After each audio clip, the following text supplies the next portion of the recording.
appreciate y'all for real. When we think about the Bayou Classic, this is a game that's circled on like a lot of people's calendar. Everybody's looking forward to it, especially like we're here in the city of New Orleans. We have people coming from far and wide attending the game, but I wanted to talk to players to see like what it was like to actually like play in the game and attend, have this HBCU experience, especially, in the era that you all played in. So I want to kind of like start there and like tell me like, was at the beginning of the season, was the game circled on your calendar? Well, of course, let me first start by saying I'm Kenya Rounds, class of 92 to 96, Southern University. 3-year captain, 3-year All-American, All-SWAC, leader of the defense of the team. And for me, coming from New Orleans, I think Bayou Classic was really a showcase. Yeah. Some people looked at it in a way where they thought it was a big game. But if you know the history of Grambling and Southern, prior to me getting there in 1992, they had a lot of down years. So at some point, the game really had transformed for all the grandeur and spectacular that it was years prior to that. But when both of the teams were kind of down on their schedules, down on their luck, not really having progressive seasons, it just became a game of pride.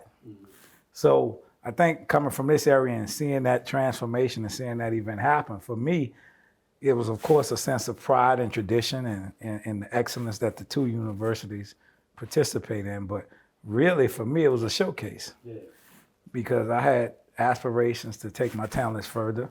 So I wanted to be in front of as many people as possible. And I knew that we didn't have a lot of TV games or time to really be in front national audiences where scouts could see us and NFL personnel could see us. So I always thought it was time for me to do my thing. It was a showtime game for me. So you downplayed yourself, though. I just want you to know that because all them accolades. When we asked you what position you played earlier, you was like, "Nah, I wasn't doing it like that." So I want you to understand that I'm surprised now that you had all them accolades that you just listed. Well, I knew it was a time show, so I didn't want to go too far. I wanted to get it, but don't give him that much time to talk about it. Don't give him that much time. Listen, I'm a lawyer by trade, man. I like to talk, but. The Bayou Classic for me, and all of these guys I know personally and I play with, I'm all of these guys' big brother. So I understand their experience coming after me, and I know they'll have something great to share. But for me, it was just about the opportunity to showcase my talents in front of a national audience and be able to show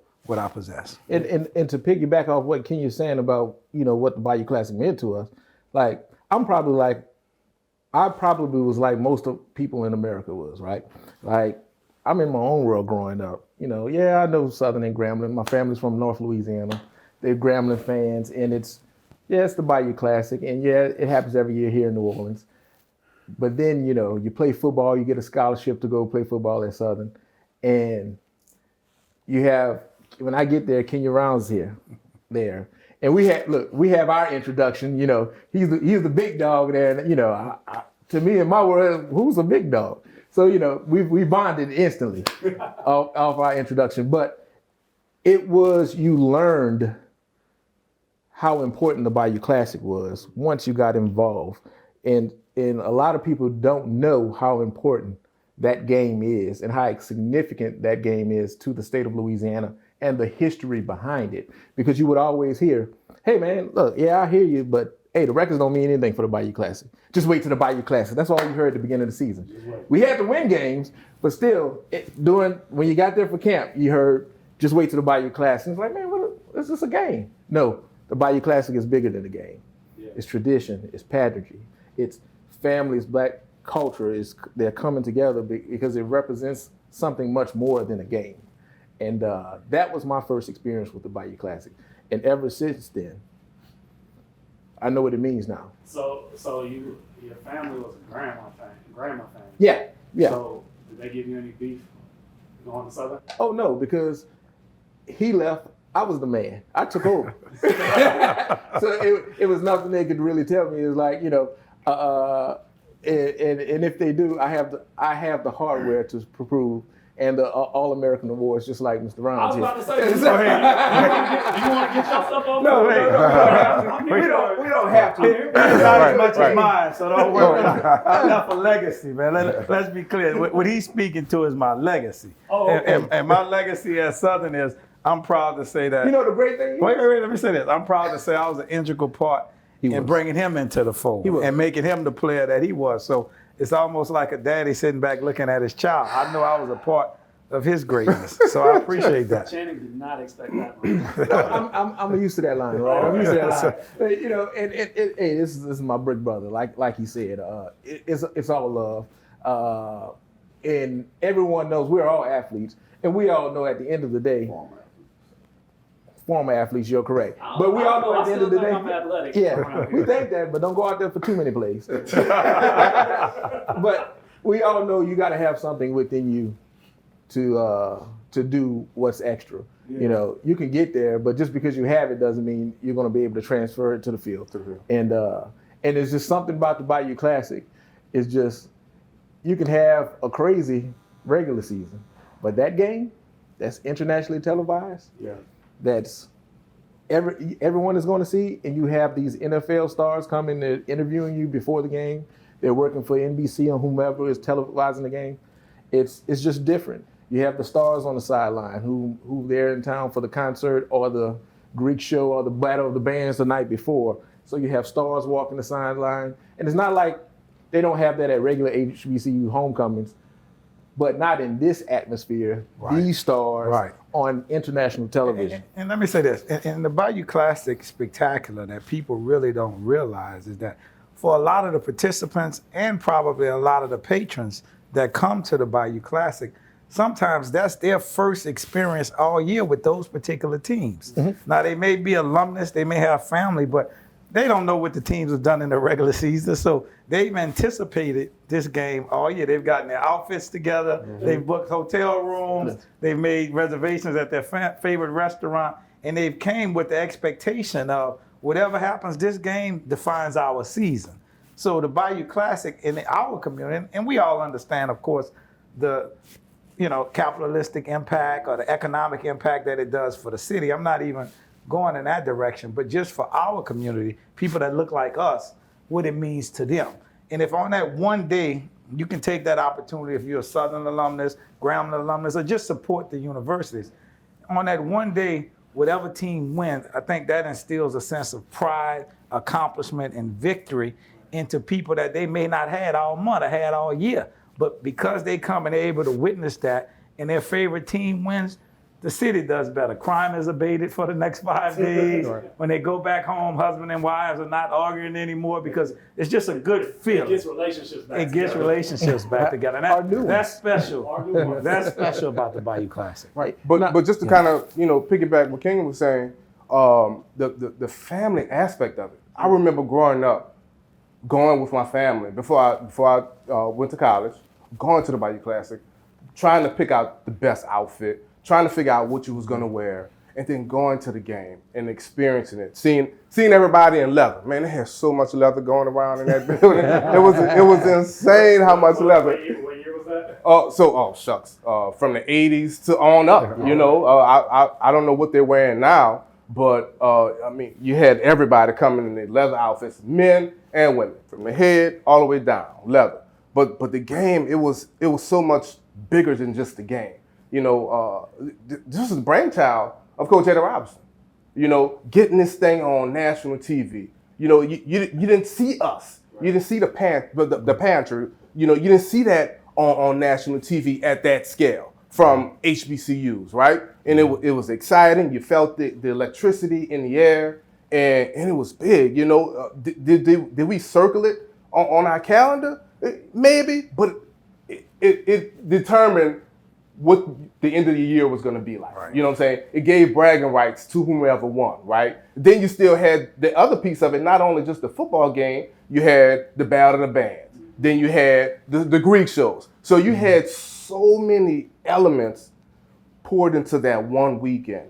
And the city won, we as a people won, and it was fun. It was exciting. Kenya, Grambling finally showed up to the show today. Oh, yeah. We have the Grambling at the cave, Them boys, yeah. Yes, indeed. Hey, being in New Orleans, it's hard to find people that went to Grambling from New Orleans and skipped over Southern. It's just that you're farther away from Grambling. Believe me, there's a lot of. Let me say I disagree. I'll tell you why. Because really, when you're in the Bayou Classic matchup, you're playing your former teammates. Yep. Everybody's from New Orleans, really. We say that. And especially, and I can only speak for my time there, from the 90s on back, I think both universities did a really good job of recruiting kids that were from the New Orleans area. I think they kind of stayed away from the New Orleans area, but New Orleans, Baton Rouge, the river parishes, all points in between, I think both universities did a really good job of capturing the talent that they had. Listen, a lot of guys that went to Southern and Grambling didn't have to go there.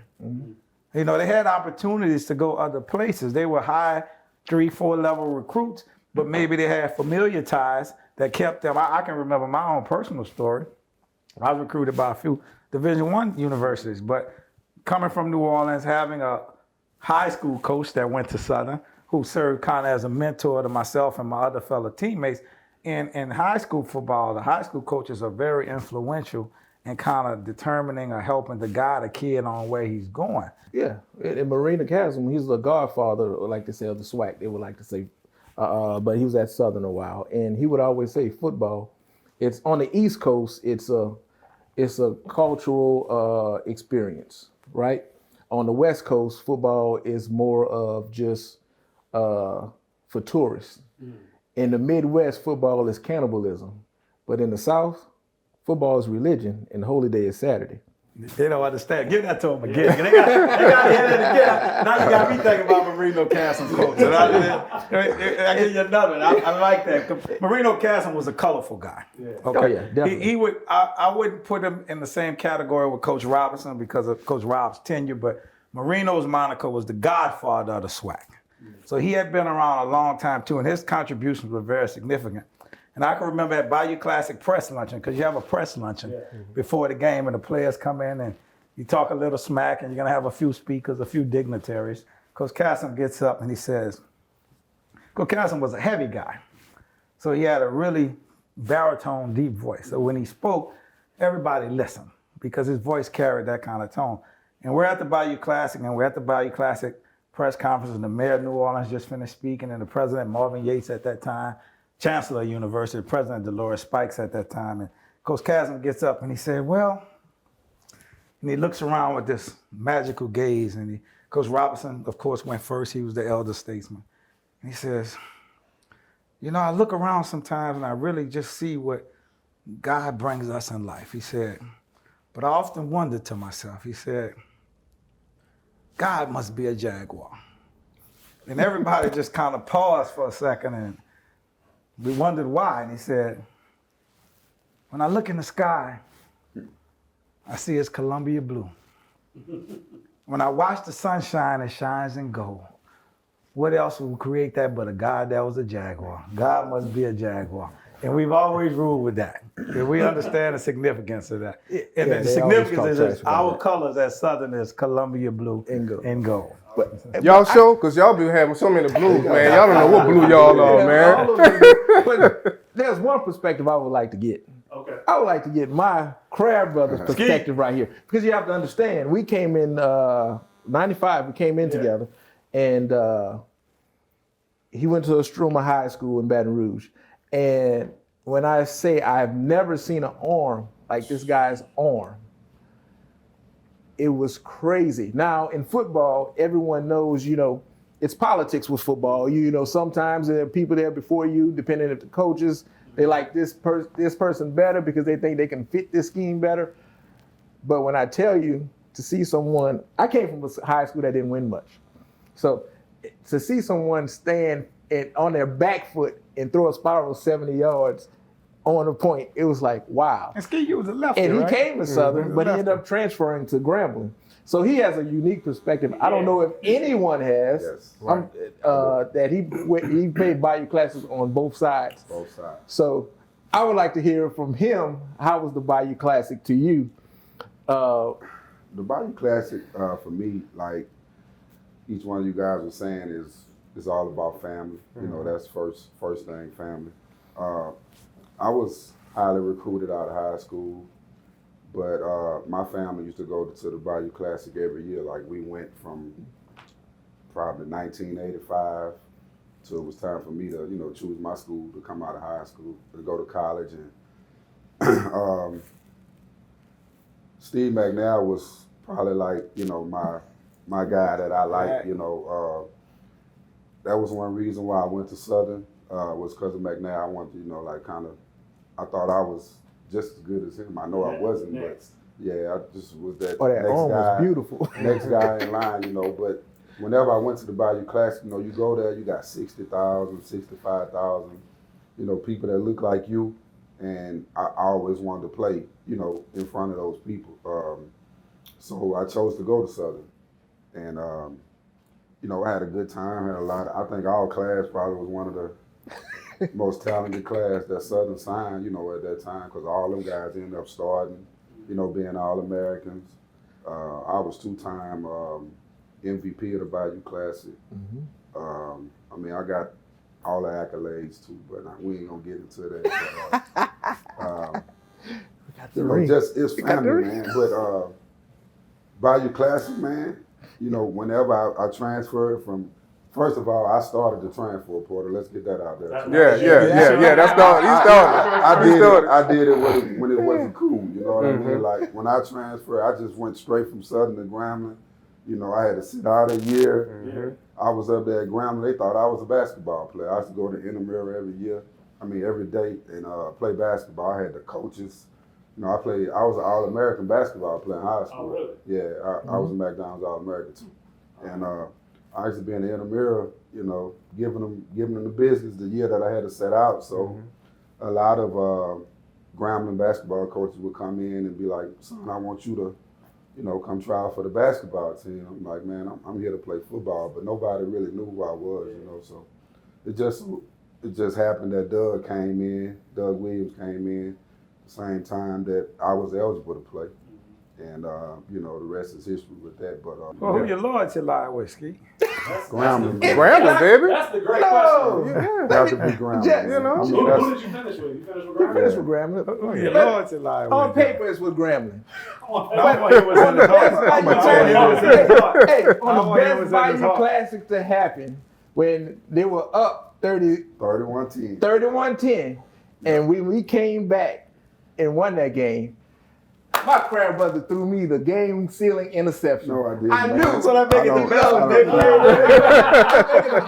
I don't remember that. Man. Show it to me on video. Show it to me on video. I don't remember that. Show it to me on video, man. He did the You gotta same show me that, prop right. 3 times in a row. Right. I said, oh, he trying to get So this you to studied me. him on film? Yeah, I said, oh, he did the same one 3 times in a row, a little hook. He I said, oh, he studied trying on to give this film. to me. Got you.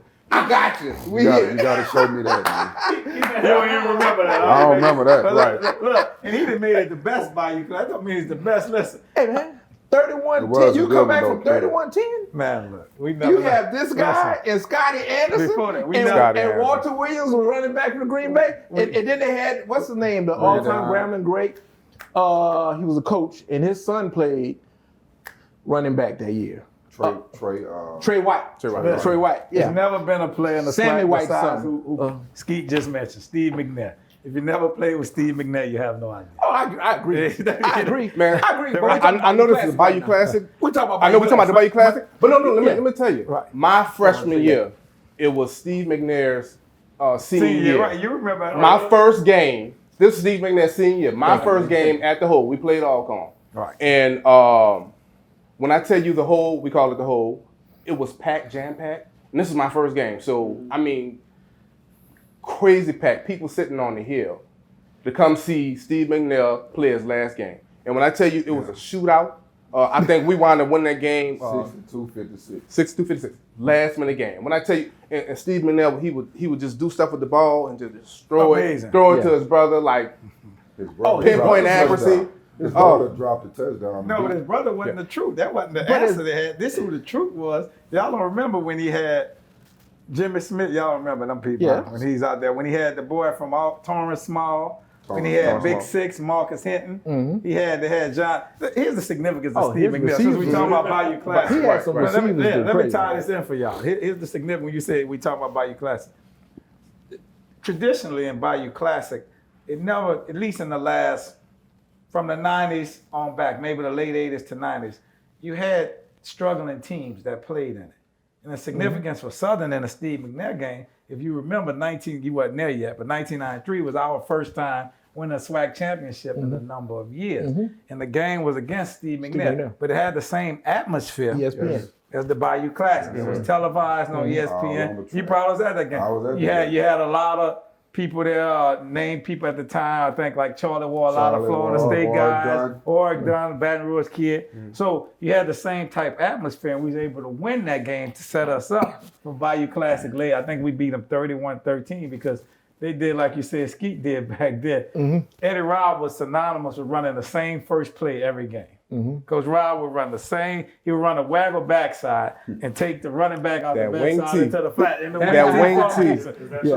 Yeah. We had studied film. Wait. Go ahead. We had studied film. Tell y'all a funny Bayou Classic story. Hound Dog, Jimmy Collins. We had studied film. I was at inside linebacker then. Hound Dog was the drop which was served like an outside line. Well, we had studied enough film that we knew that y'all going to run the same first play every game. I don't care what down and distance, where you at in the field.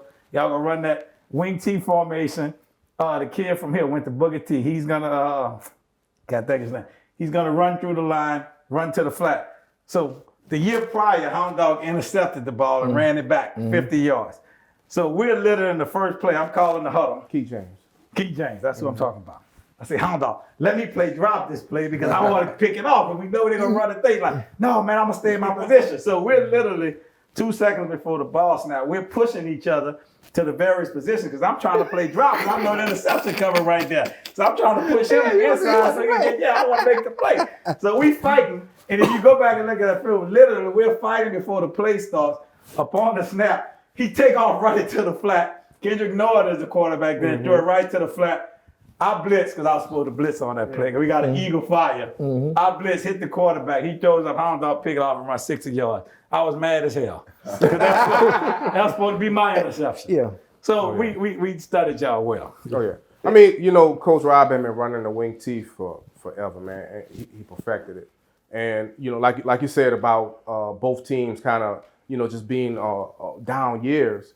The wing T was just, it was such a strategic type of offense, but one play, one formation, you may have 10 different plays you run out of it, right? And what was so significant and different with Grambling was the offensive linemen, we were the ones that was bringing in the plays. Your guards. Because we were pulling so much. Like your guards, man, we were pulling left and right all the time. And your quarterback, when we were still running the wing T, he was, because you came in under Doug. That's right. So Doug, but man, the guards would come in with the plays, man. Not on that, your offensive lineman, we would call it balking out the blocking scheme based on the alignment. So it was strategic, it was cerebral, and it's a beautiful offense when you see it in motion, But when Doug came in, man, Doug switched. Man, we went to a pro set, right? Yeah, pro style. So it was a pro style offense. 3 or 4 receivers, one running back in the backfield, man. Play action. We were the first ones. Now offenses are doing it so much. Those screens to the wide receiver. Slip screen. Yeah. Man, those things was phenomenal. With your wide receivers blocking, maybe a tackle, your guard to go out there. But he came in and just changed it up, man. Changed up the program. But I want you to talk about that some more because I had experiences with Coach Robb. And even though I didn't play for Coach Robb, I love Coach Robb. We used to go on this thing, and I know all of you have been on it, called the SWAC Tour. So during the summers, you would spend time with the various coaches. And I just want you to kind of share a little bit with us because it's interesting to hear that. I have something to add later. But I want to know just playing for Coach Robb and being with him. And like you said, he is the Bayou Classic. You talk about tradition and you're right. Y'all did run a traditional wing T offense with, and I'm going to talk about the guard play in a minute, but I want to hear more about Coach Robb. I think that's exciting. Yeah, it'd be crazy if I said it, but it's like, how Deion Sanders is this big thing where he's pushing Jackson State, which I love, by the way, that he's pushing them. This is what Eddie Robb did. I want to hear about that. This before the television and the internet and the Instagram, the social media can show what he was doing. He took these 2 HBCUs and put them on the map. So go ahead. About the SWAC tour too. So. Yeah. Okay, I'll tell you about that. Definitely. I want to Eddie Robb. But so it's our conversation, man. You stay out of it. Go ahead. So Coach Robb he'll tell you, one team, one wife, one game, right? You know, it was all about the team, all about family, and all about building up young men. You know, you guys probably have heard about the cowbell. Mm-hmm. He would wake you up every morning. He would come through the athletic dome, the football dome. He would shake that bell. Get up, get up. Oh, hell, get up. You would come to the door with your student ID because you couldn't eat in the cafeteria without your student ID. He would give you the student, you would give Coach Rob the student ID. He would wait for you in the cafeteria.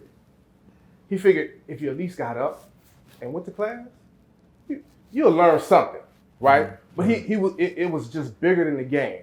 You know, one of the things he would talk about was you have to woo. You have to woo. You can't just go around taking it, talking about women. You have, woo, woo, woo. You have to woo, right? You know, I met my wife up there.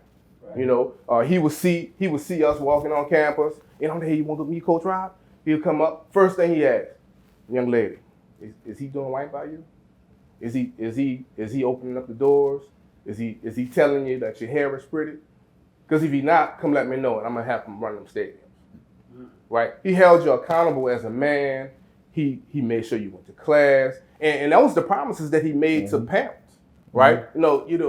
I wasn't a top athlete, so I didn't get that recruit from Coach Rob.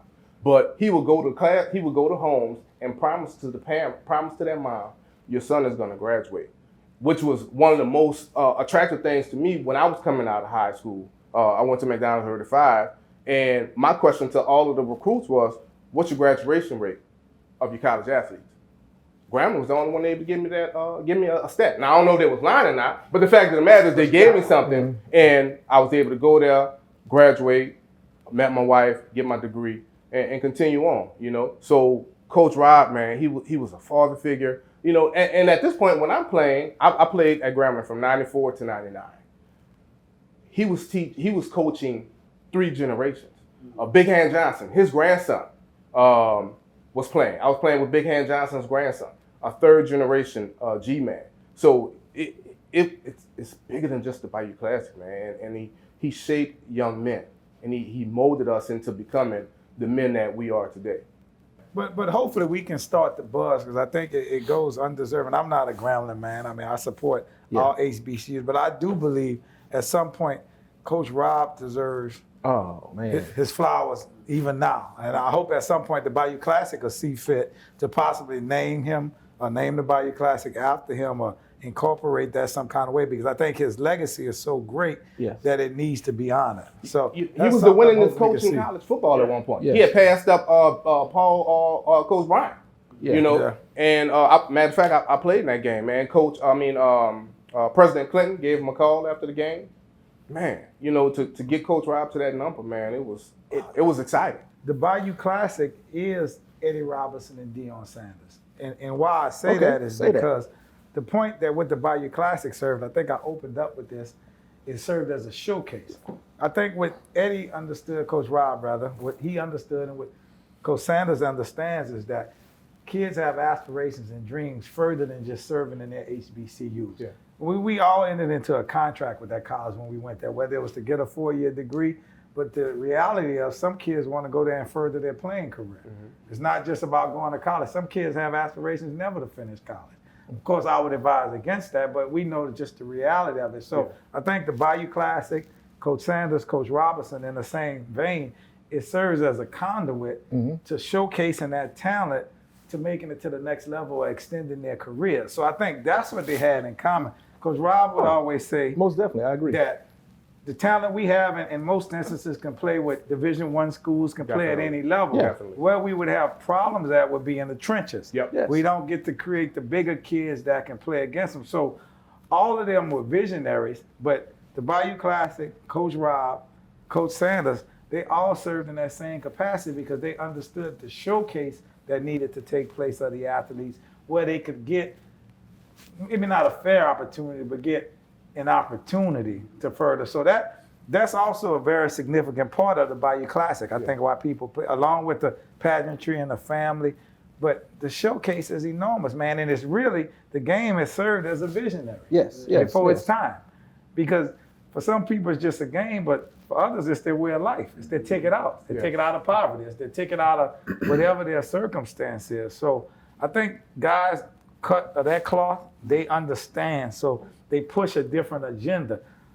I think when I was coming through, unfortunately, we just at Southern, we had just kind of went through a transition. We had a coaching change. Yes. So we had to develop a culture of winning again and understanding what it is to win and that you can compete on various levels. I watched the Southern LSU game. I think the kids were shocked.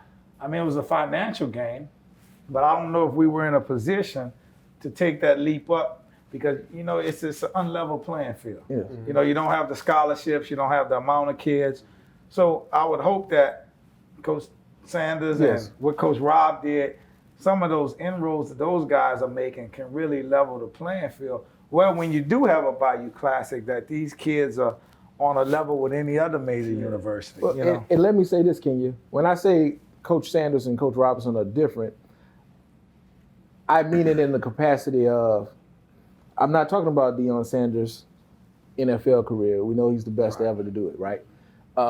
But the longevity that Coach Rob did this, and the time he did it, and the era he did it, and what he had to go through, and what he accomplished during that time. Yeah. And Coach Sanders hadn't done it that long. So I don't want to get caught up in the moment of. We're not comparing them. Yeah, Right. well, you said when you were saying that they're more the same. When I said they were different, I mean in that capacity. Only in their visionary capacity. Oh no, their visionary. Only in their visionary capacity. I definitely agree with you. Yes. No other way than I wouldn't sit here and say that. Yeah. To try to compare. We're clarifying that for right.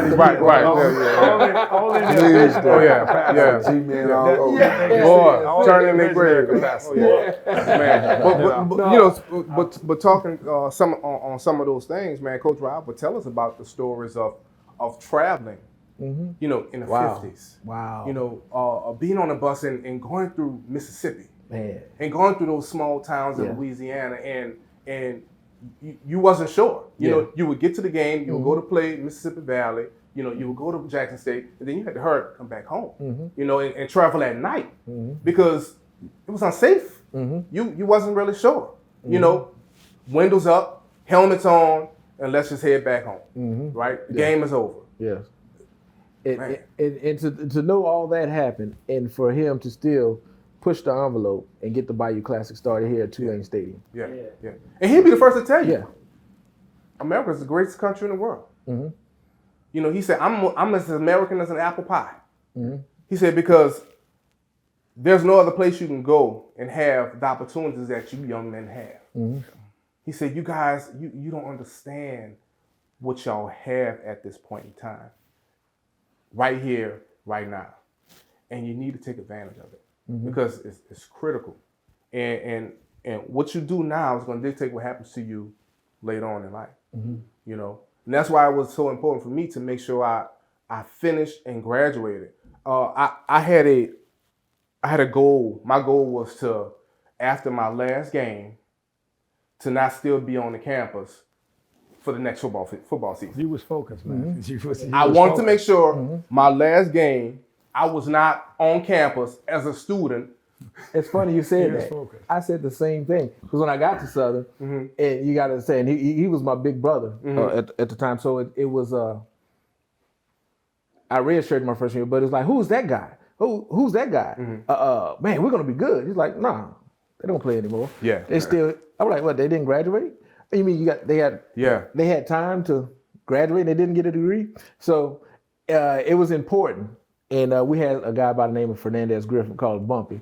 And Bumpy, we all got stories about Bumpy. But Bumpy, he was a strange cat. But at the end of the day, what you were going to get a reminder of were your grades. You know what I'm saying? A big man, you're not doing good class. Such as professor, talk to me.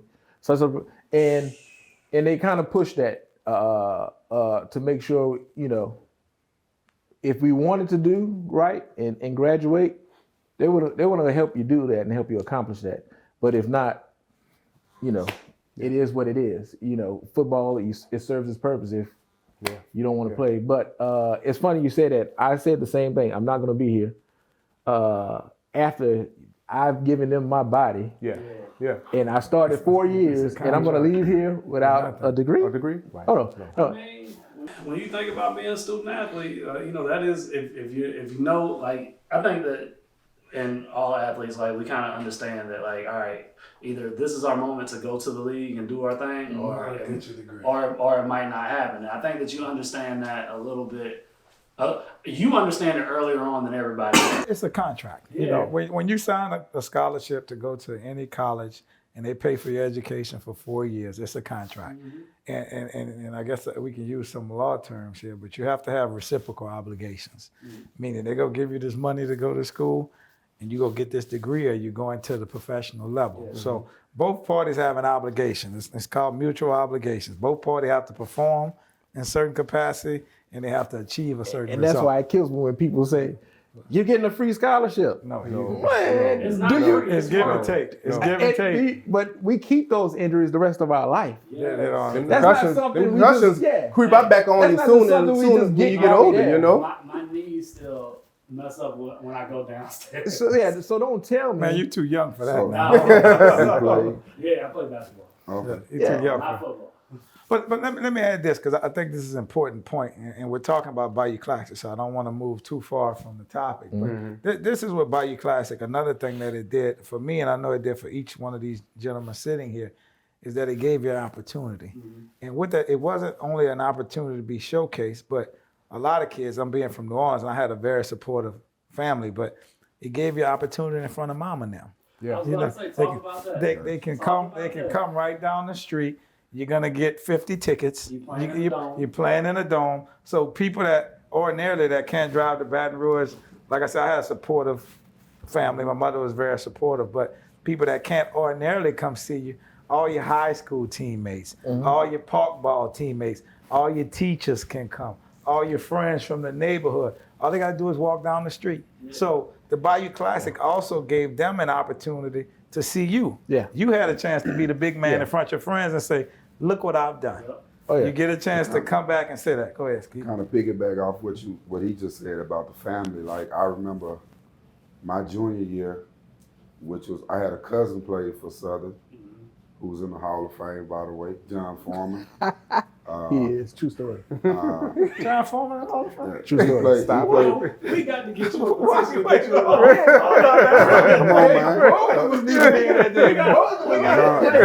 We gotta get this petition started. We're going to pass the end. Right. You're going to sign the petition. Right. What's going on here, man? We'll talk about that in the Bayou Classic in a second. Go ahead. Right. But, you know, My head hurt, man. my whole family, they got shirts with, my picture, his picture on one side. I mean, like you say, 50, 60 tickets. Yeah. The whole family was there Yes. at the game. It was big. And all you want to do is make sure, even though, like, we didn't win the game, you kind of want to make sure that you played well. So you got to put on.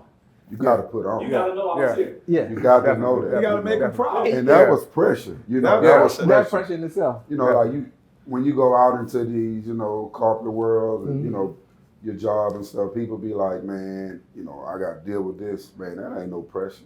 Pressure is playing in the Bayou Classic with 65,000 people, 2 million, 3 million or whatever watching. TV. Like, that's pressure. Skeet, I got real pressure You know for what I you mean? even more than Yeah. that. The real pressure is getting 50 damn tickets. Right. You gotta get all the tickets. Man, let me get your count tickets, man. Let me get your count tickets, man. You way in New York, man. I know your family ain't coming down. That is the real pressure. Let's talk about the Right. real pressure. Right. Getting them tickets before Right. the game. You gotta have my third. Right. So Right. that's the real pressure Oh, of the yeah. Bayou Classic. Oh, yeah, is man. getting tickets for everybody. Because I think you get a player allotment of 4. So you got to go to the coach and say, Coach, I need 35 more. and Like, what? Yeah. they don't want to hear that. 'Cause they got their own pressure too to get Right. the real Right. pressure Right. is getting tickets to accommodate your family, friends, and loved ones. People don't talk about that aspect of the Bayou Classic, but that's real. Playing on TV or in front of your family. From the family, man, for me. I don't say family because they're your biggest critics. Yeah. And those are the ears that Yeah. those are the people that you hear all day, every You day. can't be nervous about people you don't know that's looking at you. Right. It's the people you're going to hear from. You know you're going to hear from them. And I even had the expectation of, I was glad to play in the Bayou Classic because, okay, the family that lives across the country, did y'all see it on television? see it, Because they hear about you, they hear you doing well. but they don't get a chance to see you play. Right. And then the Bayou Classic, and they get a chance to see you play. So it was always big to be on television, but for the family and friends versus. My mom was the most vocal. I could hear her. It doesn't matter how many people are there. I can hear her. Yeah. And she was like the hardest on me. She would tell people I sucked in the middle of the game. If I missed a free throw or did whatever, she was like, "Get him out of the game, coach. Oh, yeah. Just sit him down." Well, unfortunately, the football field is further away from the Right. You don't hear. You can't hear. But you know there was something else that the Bayou Classic had to offer too.